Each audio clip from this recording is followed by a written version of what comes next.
Yu-Gi-Oh! Duel Links is a mobile application that launched in 2016, and although Konami's follow-up IP Master Duel would grow to eclipse it in popularity, Duel Links remains a foundational part of the revived relevance of Yu-Gi-Oh! In pop culture today. The application streamlined duels by removing the main phase 2, shrinking both hand size and field zones, and halving life points. Another big change was which cards were good. That's a topic we've covered a few times before, but now I'm back with another 10 decks that had an outsized impact on Duel Links compared to their performance in the TCG. And arguably Yu-Gi-Oh's most recognizable and famous monster, Dark Magician, was the ace of the original series protagonist Yu-Gi-Oh! And is the number 10 card on this list. First printed in Yu-Gi-Oh's first set, The Legend of Blue Eyes White Dragon, this level 7 Dark Spellcaster with 2500 attack and 2100 defense would go on to become one of the game's most printed cards, with tons of reprints, related cards, alternate artworks, and special promotional appearances. And it would also see some competitive play, and not just one or two instances either, with 20 appearances in top decks during 2020 and a handful of placements in 2016 to complement its scattered one-off appearances at other times. Dark Magician isn't exactly irrelevant. It's got tons of spells and traps that synergize with it, and Konami is always printing more.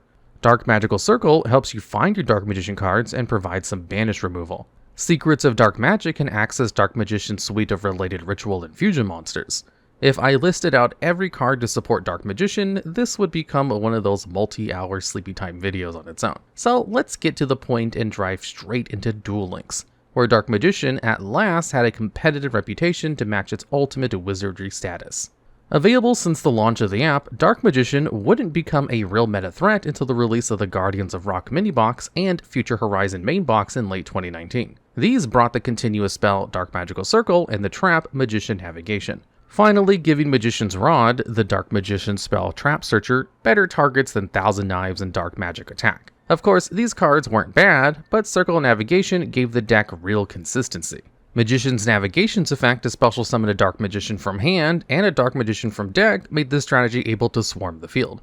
And with Magician Rod's extra 1600 attack, easily OTK your opponent 2 times over. Combined with banish removal from Dark Magical Circle, this deck was a huge meta contender. The deck got so good that over the course of 2020, Konami experimented with various limitations for Dark Magician decks, eventually landing on Magician of Dark Illusion at 2, and Magician's Rod and Magician's Navigation at 3. This is more brutal than it sounds, since in Duel Links you can only have up to 3 copies of any Limit 3 cards, and 2 copies of any Limit 2 cards, and so on and so on. Often, decks would run Rod at 2 and Navigation at 1, since Rod could search Navigation or Dark Magical Circle, providing just a little bit more consistency. The 1 copy of Illusion Magic available from leveling Yamayugi helped cycle Dark Magicians out of deck and grave, and the limitations the deck operated under weren't enough to completely kill it, although its effectiveness was dampened considerably. But time would yield an endless stream of new Dark Magician support, and the strategy was blessed with Secrets of Dark Magic, Dark Cavalry, Piercing the Darkness, Successor Soul, the Dark Magicians, Ebon Illusion Magician, Apprentice Illusion Magician, and more. It even got multiple Dark Paladin specific skills in Master of Fusion Paladin and Bane of Darkness.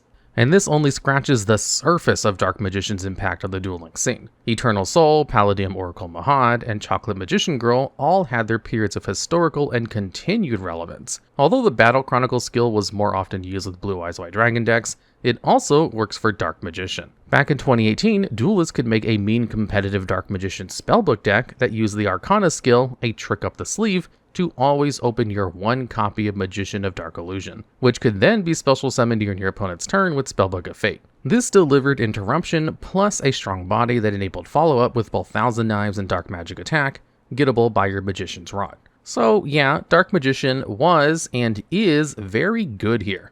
Even though it's not totally unfamiliar with competitive play in the TCG, Dark Magician is a force in Duel Links, and deserves recognition for just how much better of a performance it gave in this format. Still, it's Dark Magician, and there's always going to be somebody playing it both in the virtual world and real life. So that's why I get spot number 10 and not a higher number. A hot wind blows and carries shrill howls across the empty sand. Something's out there. Something big. Angry. It's getting closer. It's very loud. It's Desert Twister, and it's taking the number 9 spot on this list.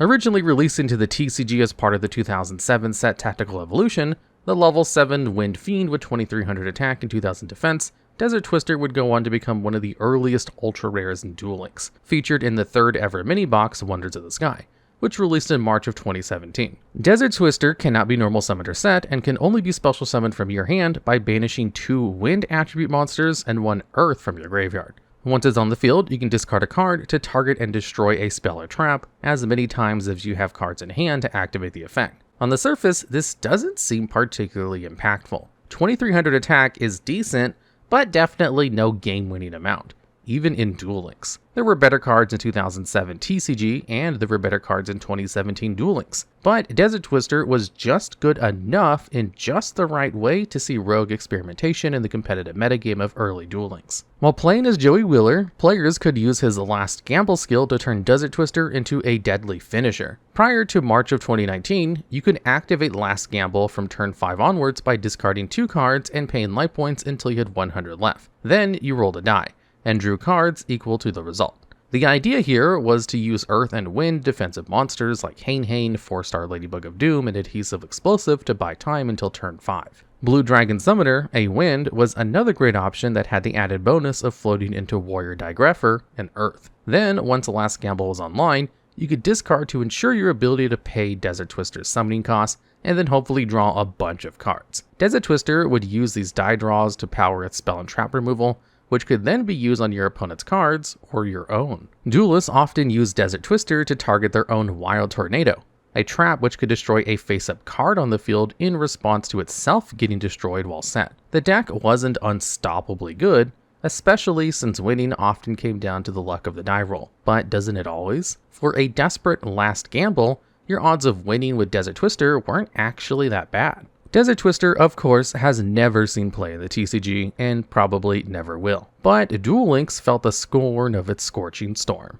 And holding down the number 8 position is a defensive and unexpectedly deadly combination of Cipher Soldier and Spikeshield with Chain. A level 3 Earth machine with 1350 attack and 1800 defense, Cipher Soldier was first introduced to the TCG as a super rare promo card distributed alongside copies of the 2004 video game Yu-Gi-Oh! The Falsebound Kingdom. Later reprinted in 2016's OTS Tournament Pack 3, this card hasn't yet released as part of a more traditional set. Luckily, Cipher Soldier is way easier to obtain in Duel Links, where as of June 2018, players can trade for it in the card trader.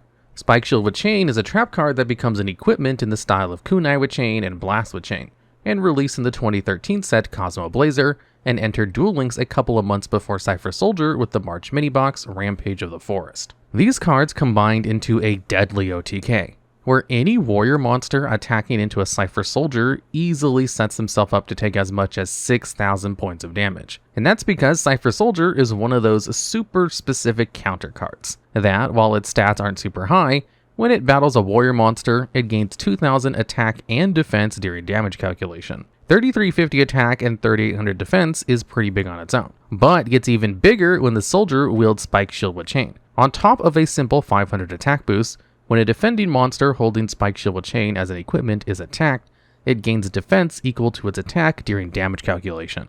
So, a warrior attacking a spike-shielded Cipher Soldier crushes themselves against a 7650 wall. Without the warrior boost, Cipher Soldier only climbs to 3650, but that's not bad either. Luckily for this janky OT self-K, warriors are one of the more common monster types, and the continuous trap DNA surgery could help make up for the difference by warriorifying all of your opponent's monsters. In Duel Links in 2018, 3 set cards and pass could lead to one of the most humiliating second turn defeats ever, and often did. The deck was super cheap, and if you weren't ready for it, you lost to it during your own battle phase. From Snake Eyes Flameberg Dragon, to Promethean Princess Bestower of the Flame, to Ash Blossom and Joyous Spring, the game of Yu-Gi-Oh! Has brought us some pretty hot fire monsters. But we're not talking about any of those guys. Nope, the number 7 pick for this list goes to the Hazy Flame archetype, with particular attention to Hazy Flame Sphynx, who has been around in the TCG since 2013's Cosmo Blazer, and became part of the card trader's rotating Duel Links stock as of July of 2017. Right out of the gate, all Hazy Flame monsters share an immunity to your opponent's targeting. This is still good today, and in early Duel Links was fantastic. Common threats like Enemy Controller, Sylvan Martial Leaf, Gladiator Beast Mermelio, and even the Massive Morph / Amazoness Swordswoman combo couldn't touch your Hazy Flame monsters. Unfortunately, all the main deck ones are level 6, which did make them a little hard to summon.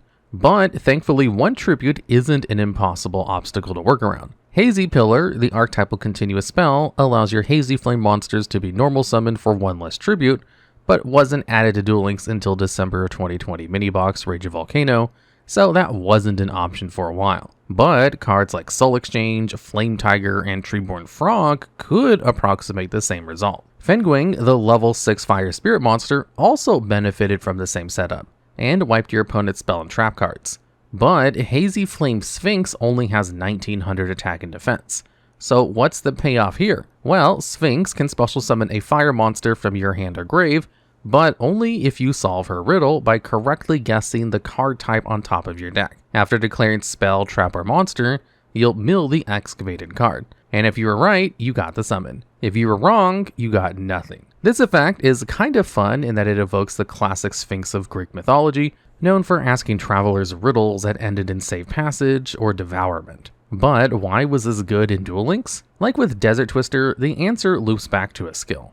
This time, we're looking at My Valentine's Aroma Strategy. This skill made you able to see the next top deck at all times, effectively nullifying the risk involved with activating Hazy Flame Sphinx's effect. Under this skill, Hazy Flame Sphynx became a target immune advantage generating machine with respectable attack, and many decks just couldn't deal with that, especially with their powerful monsters getting tributed away by Soul Exchange and their spell and traps vulnerable to Fengwing. The Hazy Flames would continue to see play at various points throughout the history of Duel Links, most recently in a deck revolving around Immortal Phoenix Gearfried and the skill Salamandra and Phoenix. Not only did Hazy Flame Sphynx and Hazy Flame Perteon work well within that deck, but since they're level 6, they're also good for overlaying into Beatrice, Lady of the Eternal, or Inzektor Exabeetle to rank up into Digital Bug Rhinoceros. While the Hazy Flames did see a small amount of competitive experimentation in the TCG, they were notably stronger in Duel Links, with a powerful meta strategy entirely hinged off of them, which is worth mentioning and easily worth a spot on this list. Time-based events became a permanent feature in Yu-Gi-Oh! Duel Links. There are raid boss battles, tournaments like Turbo Duels Grand Prix and KC Cups, and also those shenanigan type things where you conduct dueling investigations for Carly Carmine or play bingo with Tour Guide from the Underworld. The first major event, Welcome to Toon World, ran for the first time in December of 2016, shortly after the game's launch, and gave duelists the opportunity to unlock Maximilian Pegasus as a playable character. But more importantly for the meta of the day, it granted access to Pegasus's ace, the unstatted level 1 Dark Ritual spellcaster, and number 6 pick for this list, Relinquished. Despite releasing to the TCG in the 2002 set Magic/Spell Ruler, Relinquished could pass as a modern card in 2024 because its effect is just that complex. Able to target and steal an enemy monster as an equipment, Relinquished gained stats to mimic the stolen monster and also a layer of battle protection, since it could destroy the equipped monster in its place. This protection didn't extend to destruction by card effects, but any battle damage taken by Relinquished with the monster equipped was also inflicted to your opponent. For 2002 and for 2016 in Duel Links, Relinquished was a powerful card that could remove, attack, and protect itself without using your normal summon. The presence of early ritual support made Relinquished that much scarier. Sonic Bird was available at launch as an ultra rare in the game's first main box, Ultimate Rising, and Senju with 1,000 Hands would be added shortly after in the second main box, Neo Impact. Also available from the start was Sphere Karibo, one of Duel Links' most historically powerful cards. Having a hand trap that stopped an opponent's attack by forcing their monster into defense mode years before most defensive traps and staples and other traps made it into the game was crazy. For a long time, you had to have Sphere Karibo because it was the best card around. Mostly ignored, however, was Sphere Karibo's ritual support effect. You could also banish Sphere Karibo from the grave as a tribute for a ritual summon.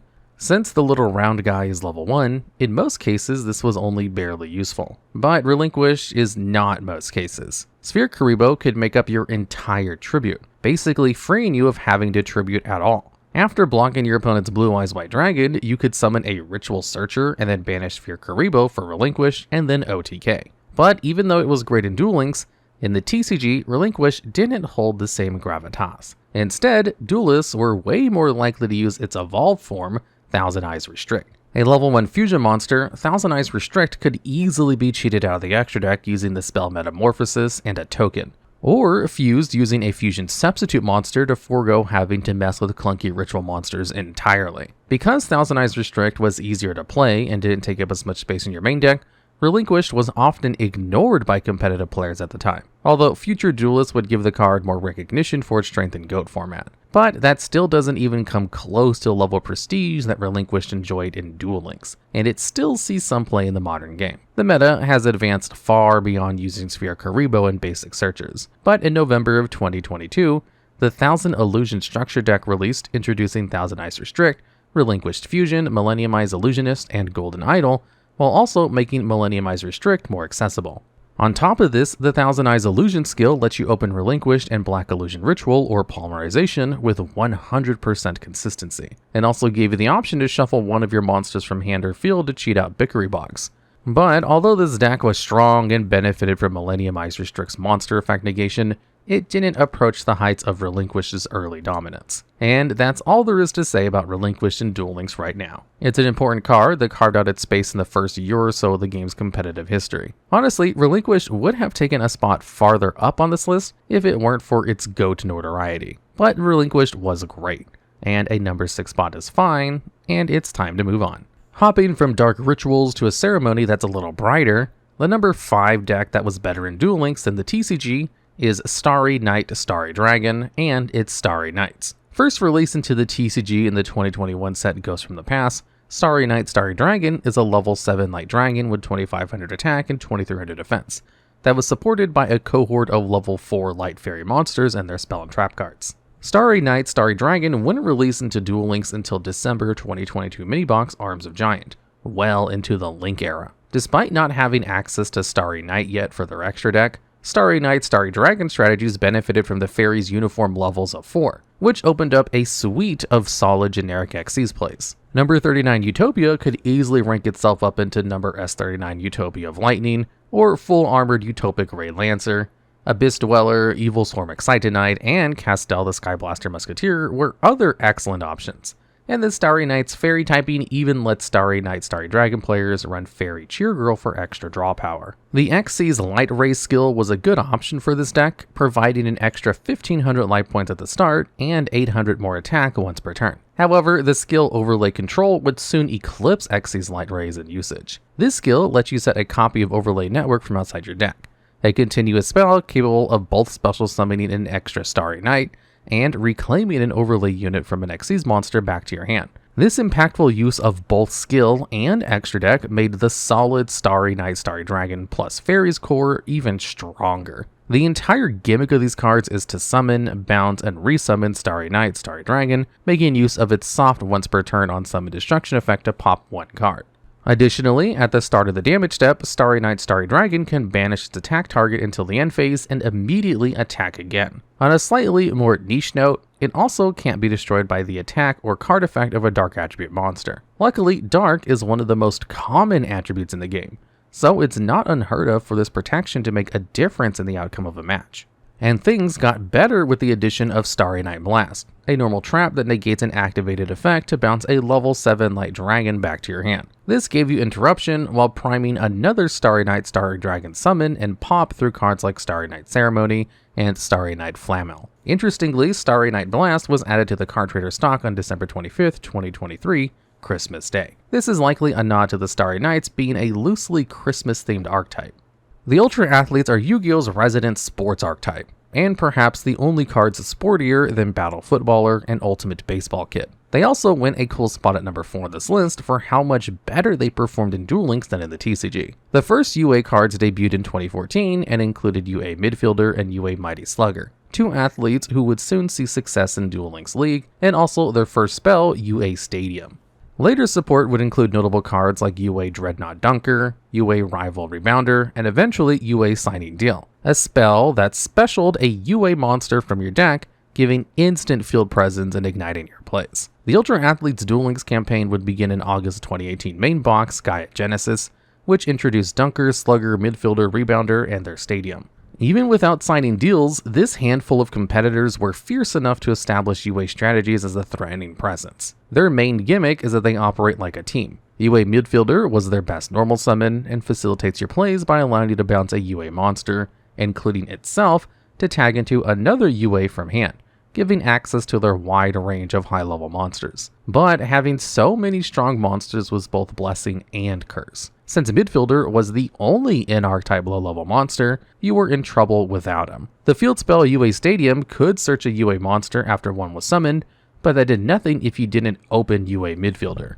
Well, almost nothing. Right around the release, UAs had a few factors going for them that made conditions just right for them to compete. Firstly, Zane Truesdale's pre-errata cyber-style skill unintentionally made UAs way more consistent.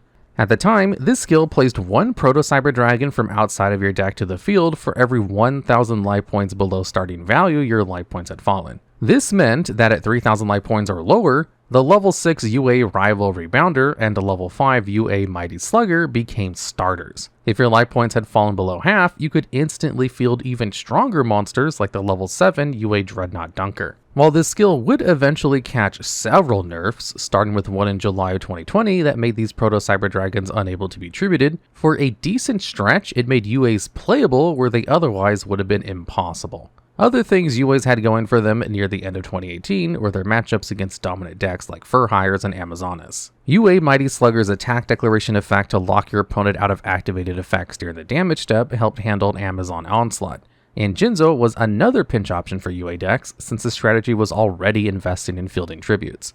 UA Dreadnought Dunker's combined ability to deal piercing battle damage and pop an opponent's card after inflicting damage made it a decent answer for Fur Hires, especially if smaller ones like Dompa Marksman for Hire and Recon Scout for Hire were left unprotected during the battle phase.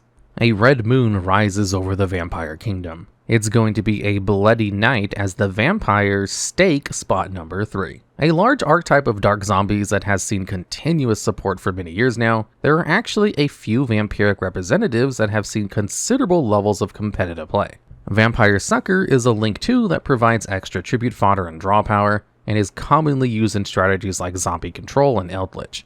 The Shadow Vampire is a generic rank 8 Xyz that mills 4 from both decks, and has found a place in strategies that favor a robust graveyard, like Tearlaments and Horus. Vampire Lord is a 1 tribute with 2000 attack from 2003, and he was a little ahead of his time, since he brought his own protection. If sent to the graveyard by your opponent's card effect, Vampire Lord rose again during your next standby phase, and that was enough for it to see play and to have some presence in GOAT format. Sadly, while a few Vamps have infiltrated other strategies, dedicated vampire decks have underperformed compared to generic zombie decks.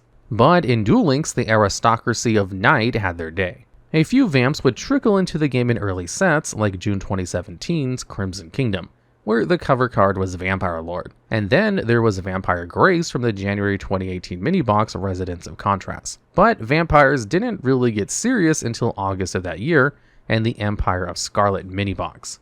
Introducing Vampire Familiar, Vampire Retainer, Vampire Kingdom, Vampire Scarlet Scourge, Vampire's Desire, and Vampire Takeover, this box established vampires as a coherent strategy. Unfortunately, competition in August of 2018's KC Cup was fierce. As discussed back with Ultra Athletes, Fur Hires and Amazonas were rampant, and had no trouble removing the vampire's field spell or banishing the vampires themselves during the battle phase.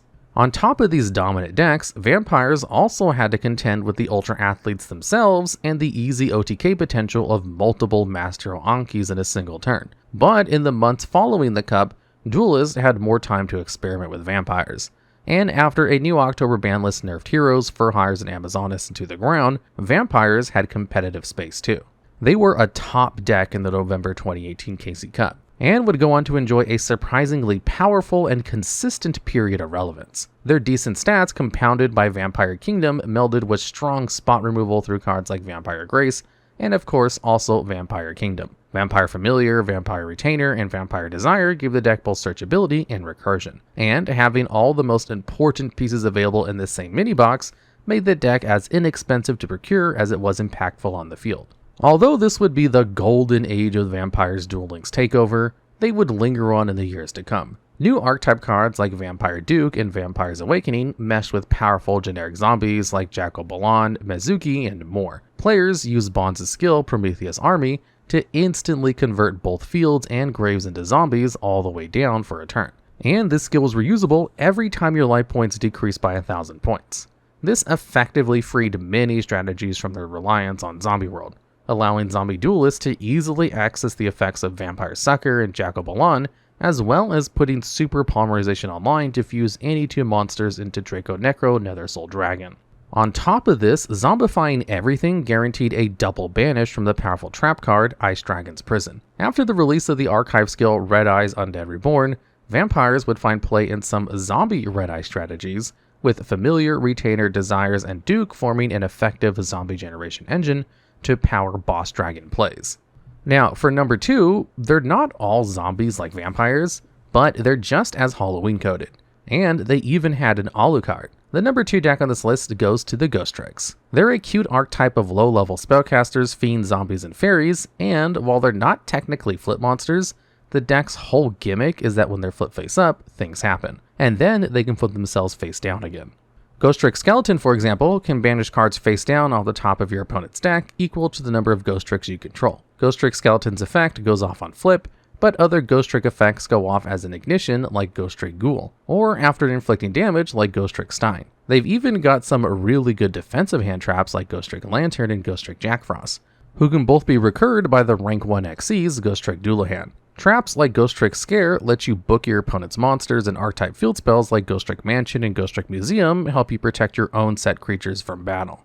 Between using Ghostrick Vanish to guard against effect destruction, and the Ghostricks' impressive ability to search and recur, this deck probably seems like a perfectly decent, if slow, control strategy. What hurts the Ghostricks is a shared archetypal drawback. You can only normal summon your Ghostrick while you control another Ghostrick monster. This is a problem because without devoting extra resources to starting your combos with a face-up Ghostrick on the field, you're going to struggle to build significant board presence. And that's how this deck got really good in specifically Duel Links. The archive skill Ghostrick Invitation released to coincide with the October 2024 Starving Venom main box that also introduced cards like Ghostrick Angel of Mischief, Ghostrick Mansion, Ghostrick Duelahan, and Ghostrick Lantern. And together, these twin releases made Ghostricks not just passable, but terrifyingly powerful. Ghostrick Invitation restricted you from summoning non-Ghostrick monsters except from the extra deck. But with this skill's second effect, you didn't need non-Ghostricks in the main. Once per turn, Ghostrick Invitation lets you reveal a level 1 Ghostrick, a Ghostrick field spell, or Ghostrick Witch in your hand to set a card with the same name from your deck. You could flip that card during that turn, often opening the option to normal summon Ghostricks freely. During the end phase, all of your monsters got booked, which sets you up for some huge activations of Ghostrick Scare or to stall with Ghostrick Mansion, which force monsters to attack directly over set monsters, but have battle damage inflicted by non-Ghostricks. This skill gave Ghostricks everything they needed to build their field using Duelahan and Angel of Mischief and survive the next turn. A Ghostrick Renovation Engrave gave you a free Ghostrick rank up, and you can activate this during your battle phase to increase direct damage output by trading off between Ghostrick Angel of Mischief and Ghostrick Duelahan. And speaking of direct damage, forcing your opponent to attack directly drastically upped the threat of Drowning Mirror Force, shuffling all of your opponent's attack position monsters in response to the direct attack back into their deck. Needle Sealing was another powerful trap with downsides that Ghostricks didn't care about. Destroying all face-up monsters doesn't mean anything to these set happy spirits. Finally, Ghostrick Renovation on the field could activate any field spell from deck, giving the deck consistent access to vicious floodgates like Summon Breaker and Necro Valley. Ghostricks Get Tier status is some real bona fide Duel Links shenanigans. Without the skill, they're basically unplayable, but that just makes them the next in a long line of Duel Links decks to operate that way. Looking at you, Blackluster Soldier and Gandora. Anyway, this Ghostrick evolution was surely a relief for Bonds, who used this card way back in 2017 during his spooky zombie party event. Interestingly, Bonds' Duel Links analog is afraid of Yamibakura since he is aware of his real-world self's grisly demise. Duel Links is kind of San Junipero for Yu-Gi-Oh's Lost Souls that way. Seto Kaiba wants to hang out with the Pharaoh so bad he digitized the afterlife. And stomping into this list number 1 spot is the level 4 water normal monster, Kabazauls and the Beatdown strategy that emerged after its June 2017 Duel Links release in the game's 5th main box, Crimson Kingdom. Kabazauls has 1700 attack and 1500 defense, making it, for a time, one of the strongest stat stick normal summons. There were other options, but they were either worse or much harder to obtain. Double Coscon and Kaiser Seahorse also had 1700 attack, but were main box super and ultra rares respectively. Axe Raider, the app's original 1700 attack low-level vanilla from the first box Ultimate Rising, was also an ultra rare. And although it was crept in raw strength by new names the Dark Witch and Blazin' and Pachi, they were both main box ultra rares too. The mini box Land of the Titans had Gearfree the Iron Knight with 1800 attack, but that was also a hard pull. And although Red Eyes Wyvern and Gozuki also released in Crimson Kingdom, they too possessed elusive ultra rare status. Warrior Digrapher and Knight Digrapher from Flame of the Tyrant in Crimson Kingdom were probably the two closest normal summon substitutes for Kabazauls, but they lacked the critical dino typing. While Kabazauls and the two smaller dinos, Two-Headed King Rex and Crawling Dragon number 2, were just a little weaker than do names Gearfree and Red Eyes Wyvern, playing as Rex Raptor opened up the Dinosaur Kingdom skill, which lets you begin the duel with Jurassic World active in your field zone. This transformed King Rex and Crawling Dragon number 2 into powerful instant 1900 attack beaters, and Kabazauls into the then unrivaled 2000 attack conditionalist normal summon. Combined with defensive cards like Sphere Karibo, Windstorm of Ed Aqua, and Curse of Anubis to counter higher investment, more powerful monsters, Kabazauls could pretty much run over anything your opponent could put up. It was absurdly strong and totally free, with all of the deck's most important cards being low rarity or available from character level ups. In the TCG, Kabazauls did actually have a pretty impactful niche. Although it was never the cornerstone of its own deck, Kabazauls was frequently included as a backup normal monster in Dino Rabbit strategies of the Xyz era. The idea here was to use Rescue Rabbit's effect to special summon 2 normal dinos with the same name from your deck. Because those monsters had to have the same name, drawing 2 of the dinos you wanted to search would take your strategy offline if you only had one option. As a result, players would often run both Sabersaurus and Kabazauls to strike the right balance between Garnet Risk and Rescue Rabbit payoff. Fielding 2 level 4 dinos lets you overlay them into Evilsaur's Lagia or Dalka, 2 powerful rank 4 monsters with quick effect negates that required dinosaurs as materials. Rescue Rabbit catching a limitation on the September 2013 TCG ban list hurt this deck bad, and by the time Rescue Rabbit re-entered the game unrestricted in October of 2017, the Link era was well underway, and Dino Rabbit threat was greatly diminished. In time, Kabazauls would get crept in both TCG and Duel Links by Megalo Smasher X, a level 4 normal dino monster with 2000 attack baseline. But despite this, Kabazauls has seen some nostalgic King of Game placements as recently as 2023 using the Rescue Rabbit and Evilsaur Lagia plus generic rank 4 package. Helping Kabazauls and other normal dinos is the trap card Survival's End, which activates on field to destroy as many normal monsters as possible and special summon an equal number of level 4 dinos from deck. Combined with Paleozoic cards like Paleozoic Canadia and Morella, this deck did achieve an admirable level of prehistoric consistency, but nothing to rival the raw power of the 2017 Kabazauls Beatdown. It's always interesting when a card that was largely ignored in the TCG sees wild success in other formats like Duel Links. It's even more intriguing when a seemingly unremarkable card like Kabazauls manages to see play in both formats for entirely different reasons. The unique blend of qualities that makes Kabazauls also makes Kabazauls surprisingly good. A normal monster, a dinosaur, 1700 attack, and number 1 on this list.